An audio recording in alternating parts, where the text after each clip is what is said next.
Jadi salah satu penyebab kadang gagal klien itu kan orang ketika nanya background pendidikan saya apa gitu. Pendidikan saya itu hanya tamatan sanawiyah gitu atau SLTP lah. Biasanya orang itu akan meragukan kemampuan. Saya itu ingin hidup lebih baik gitu kan, memperbaiki ekonomi keluarga. Kalau saya mengandalkan ijazah, ya tentunya akan kesulitan masuk ke perusahaan-perusahaan dengan posisi yang tinggi kan, namanya pendidikan cuman SLTP. Yang menyebabkan saya itu semangat dalam usaha ini, saya membeli komputer itu banyak diremehkan sama teman-teman, bahkan saudara juga ada gitu kan. Orang sampai menganggap saya itu kayak stres gitu, wah cita-citanya tinggi amat itu. Saya harus terus semangat dan bisa membuktikan ke orang-orang yang sudah meremehkan saya bahwa pilihan saya, apa yang saya ambil itu memang tepat. Jadi ketika saya ada kesulitan-kesulitan, ya saya harus bisa mengatasi itu dengan terus belajar gitu. Ya untuk pendapatan sekarang ini sih ya, alhamdulillah ini ya sudah 350-an juta lah per bulan itu omsetnya ya, dari agensi digital marketing dan penambahan usaha sablon, kaos. Terus sekarang ini antara 350 sampai 400-an untuk per bulan omsetnya.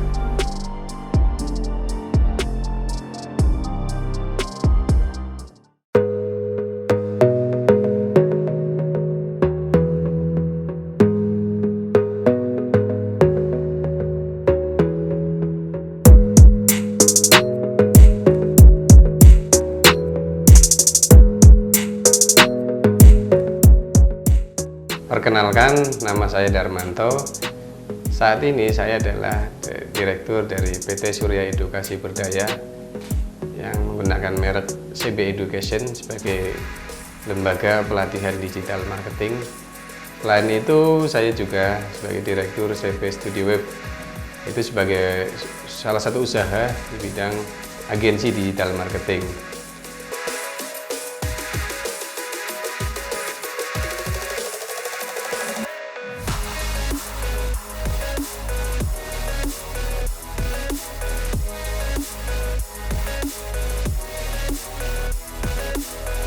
Awal memulai usaha itu sebenarnya sejak tahun 2010 itu saya sudah mulai mengenal yang namanya Facebook ya. Kenal yang namanya blog itu 2011. Nah, akhirnya saya mulai belajar blog sambil bekerja sebagai tukang sablon dulu ya di daerah Jakarta. Itu secara otodidak.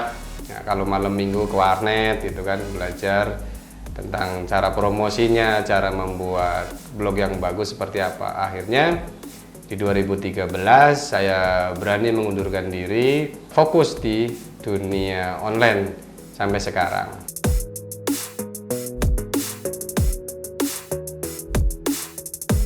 Warnet itu bagi saya itu di 2010 itu sesuatu yang sangat wah gitu, karena saya nggak tahu sama sekali itu cara megang komputer, cara nyalain, cara matiin itu nggak tahu.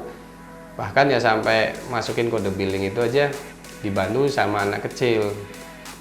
Tapi dari situ jadi saya sangat tertarik tentang namanya dunia online, karena oh ya ternyata di warnet itu kita bisa mendapatkan berbagai macam informasi. Nah, salah satu yang saya pelajari adalah bagaimana kita bisa belajar cara jualan lewat online.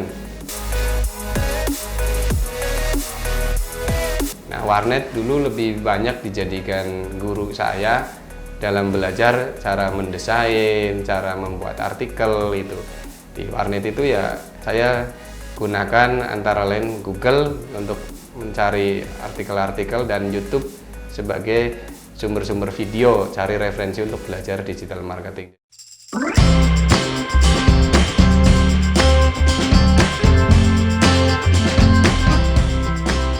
Salah satu faktor saya itu belajar digital marketing yang pertama adalah saya itu ingin hidup lebih baik gitu kan, memperbaiki ekonomi keluarga.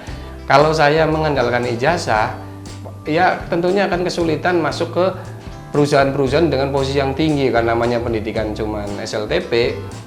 Saya harus belajar digital marketing karena itulah yang memungkinkan dibandingkan saya ingin memperbaiki ekonomi dengan pekerjaan lain.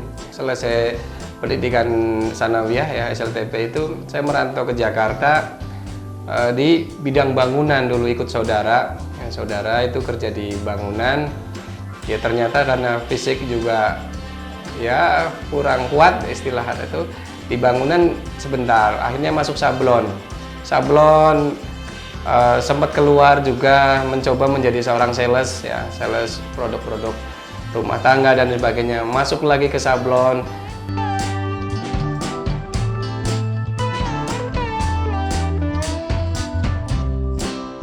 Yang menyebabkan saya itu semangat dalam usaha ini, yang pertama ketika dulu saya itu memulai usaha digital marketing, saya membeli komputer itu banyak diremehkan sama teman-teman, bahkan saudara juga ada gitu kan. Orang sampai menganggap saya itu kayak stres gitu, wah cita-citanya tinggi amat itu, wong lulusan SMP kok pingin kerjanya megangnya komputer gitu, karena sablon kan kotor gitu kan. Saya harus terus semangat dan bisa membuktikan ke orang-orang yang sudah meremehkan saya bahwa pilihan saya, apa yang saya ambil itu memang tepat. Jadi ketika saya ada kesulitan-kesulitan, ya saya harus bisa mengatasi itu dengan terus belajar gitu.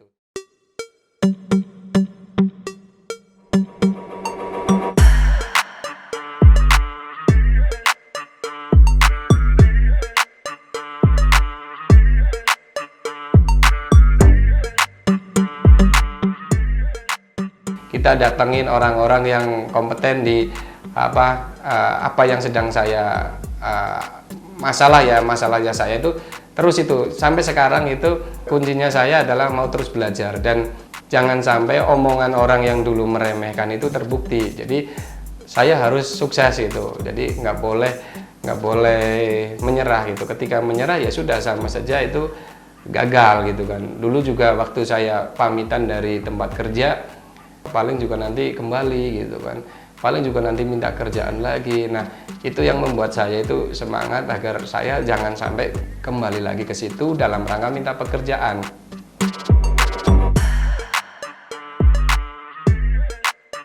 Saya sekarang ini lebih dikenal sebagai seorang SEO spesialis ya. Di awalnya saya memulai usaha bidang digital marketing itu sebenarnya ya gitu, untuk jualan produk-produk herbal ya awalnya gitu kan. Nah saya mendesain blog sendiri seperti itu. Dulu saya nggak tahu tuh namanya promosi, yang saya lakukan adalah namanya teknik SEO gitu. Jadi ketika saya mempromosikan websitenya menggunakan teknik SEO itu, saya nggak tahu kalau itu cara SEO ya, teknik SEO. Sampai ada pelanggan SEO saya pertama itu orang dari Pulau Tidung yang minta, Pak Darmanto tolong dong saya websitenya di SEO-kan gitu. Nah saya, wah SEO itu apa gitu kan, saya cari-cari itu Google, SEO itu sebenarnya sih apa. Oh ternyata SEO itu sebuah teknik optimasi bagaimana memunculkan website kita dengan kata kunci tertentu. Dan merembetlah ada namanya, Pak gimana saya bisa dibantu nggak tentang iklan Google. Di situ saya juga belajar lagi karena saya nggak tahu itu dulu namanya Google AdWords. Nah sekarang ada namanya Google AdWords itu ganti namanya Google Ads. Jadi karena saya tidak tahu, akhirnya saya cari-cari tahu apa itu Google Ads, apa itu iklan Google. Dan 2015 sampai akhirnya saya dapat undangan nih dari Google ya, dari Google untuk mengikuti namanya ujian sertifikasi ya, ujian sertifikasi. Jadi 2015 saya berangkat ke Jakarta, ikut pelatihan selama 2 hari dan alhamdulillah lulus. Dan semenjak saat itu berarti ya saya jadi lebih paham tentang Google Ads.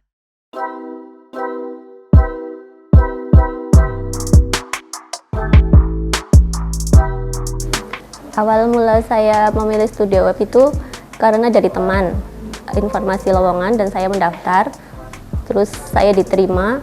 Dari situ saya belajar tentang digital marketing yang asal mulanya saya tidak tahu sama sekali. Pas udah kesininya, saya kok berpikir kalau digital marketing itu kedepannya jadi lebih luas karena banyak diminati oleh para pelaku usaha. Tugas saya sebagai staf SEO salah satunya adalah untuk mengoptimasi website. Setelah saya masuk di sini, saya punya banyak pengalaman yang saya asalnya tidak tahu, jadi tahu tentang dunia digital marketing, dan untuk suasana kekeluargaannya juga studio web itu bagus. Untuk website yang dikelola saat ini ada kurang lebih, ini ada penurunan ya sejak pandemi itu ada penurunan, tapi ini sudah mulai beranjak naik lagi. Saat ini sekitar 73 website yang dikelola. Ada yang dikelola bagian iklan Google-nya, ada yang dikelola SEO-nya, ada yang dikelola sosial medianya gitu. Tapi secara umum itu mayoritas dikelola secara keseluruhan. Jadi ya SEO-nya, ya kontennya, ya iklan Google-nya. Itu ada 73 website.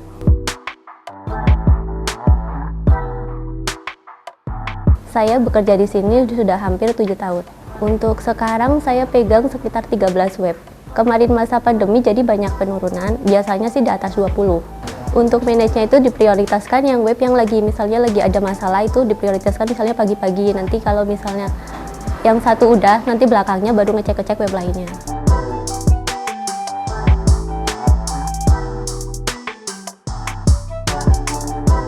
Kalau website besar antara lain dulu ada namanya itu Basma Pertamina, ada BJB, itu antara lain website-website. Terus ada yang namanya website Lazis, itu juga pernah kita kelola. Website unik ya menurut saya itu seperti yang sederhana itu penjual rayap, itu penjual obat rayap. Nah itu pernah gitu kan, umum ya, atau berlangganan itu kayak sedot WC, terus cuci sofa, itu website-website yang sudah tidak asing gitu untuk pengelolaan sampai sekarang itu. Tapi yang paling unik ya ada sebuah jasa yang sekarang ini lagi ngetren, bahkan itu biaya jasanya lumayan besar, itu jasa mata-mata. Mata-mata perusahaan, mata-mata pacar, mata-mata istri. Ya jadi orang-orang yang mencurigai mungkin istrinya ada nggak setia dan sebagainya itu bisa menggunakan jasa itu gitu. Itu salah satu website unik menurut saya yang saya kelola sampai sekarang ini.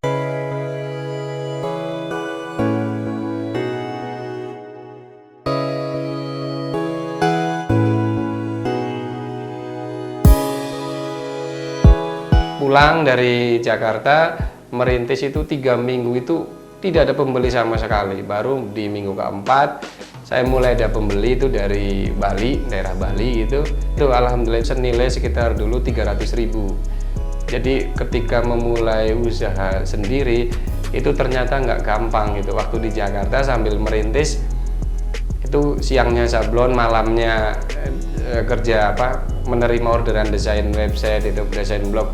Itu masih mudah dapat pelanggan, tapi begitu pulang kampung 3 minggu itu nggak dapat pelanggan.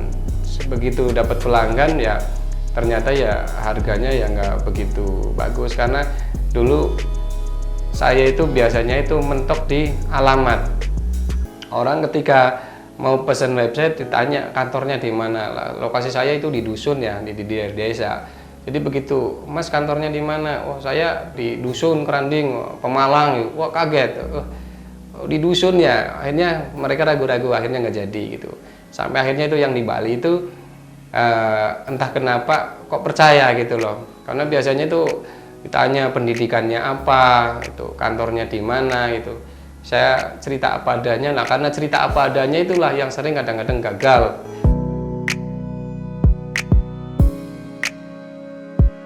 Untuk sosok Pak Darmanto itu sebagai atasan itu mau membaur dengan bawahannya dan mau mengajari, mengayomi. Ya senangnya jadi wawasannya luas, sama rasa kekeluargaannya udah kayak keluarga sendiri. Selain itu juga beliau menciptakan motivasi bagi orang-orang desa agar tidak merantau tapi mendapatkan penghasilan di kampung yang sesuai dengan para perantau di kota-kota besar. Kayak misalnya ada masalah, curhat cerita kayak gitu, nanti beri solusi. Kalau ada yang teman yang sakit ya saling nengokin, jengukin kayak gitu.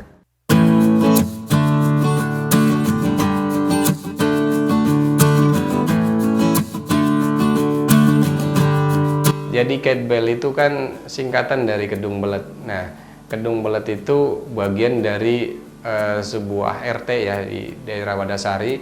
Masuknya itu di Dusun 5 kalau nggak salah, Merbung ya, Dusun 5 kalau nggak salah, itu masuknya Desa Taman Sari, nah, Kecamatan Karangmoncol, Kabupaten Purbalingga. Nah, Kedung Belet itu ya itu tempat kelahiran saya, itu di daerah ya saya anggap itu terpencil karena memang jauh sekali itu. Jadi untuk sekolah aja kita harus menyeberang kali gitu kan.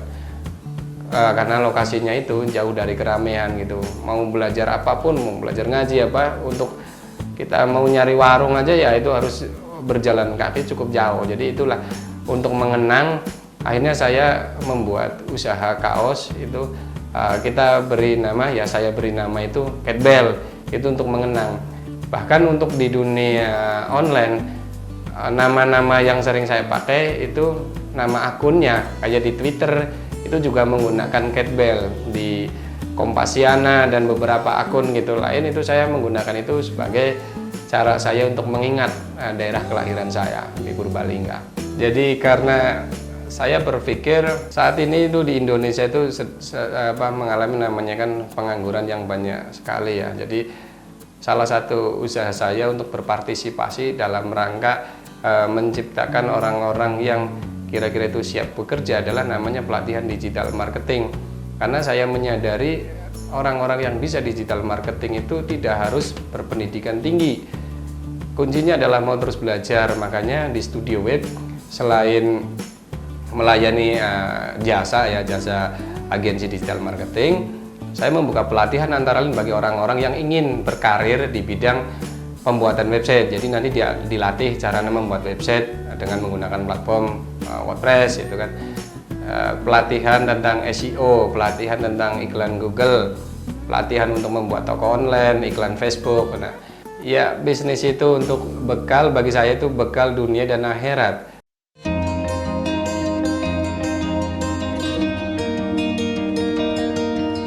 Studio Web itulah salah satu yang kita fokuskan adalah bagaimana memberikan after sales ke setiap pelanggan.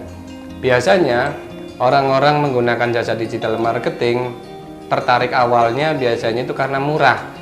Selesai menggunakan jasanya ternyata pelayanan setelah itu sulit gitu. Contohnya bikin websitenya bermasalah, orangnya dikontak banyak alasan gitu kan, sulit itu nggak respon gitu kan.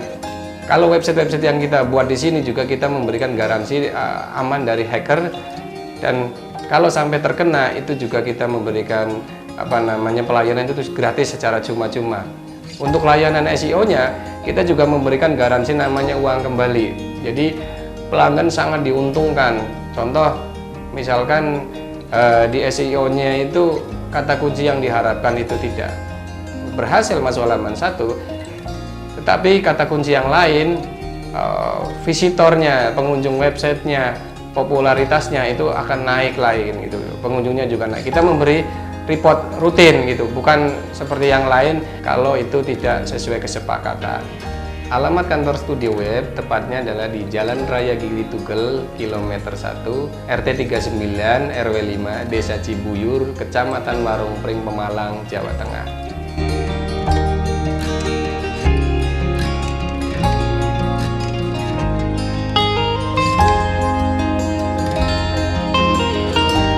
Harapannya Studio Web itu bisa maju, terus tambah berjaya, bisa buka cabang, jadi karyawannya bisa ditempati di cabang-cabang. Semoga nanti Studio Web itu bisa menjadi salah satu perusahaan yang bisa dipercaya untuk para pelaku usaha untuk mendigitalkan ya usahanya di sini atau go online. Nah, karena saya selaku pimpinan dan juga tim saya itu berkomitmen bagaimana itu menjadi perusahaan digital marketing yang terpercaya, perusahaan yang lebih banyak memberikan manfaat untuk para pelaku usaha Indonesia maupun para calon pelaku usaha yang ingin memulainya lewat online.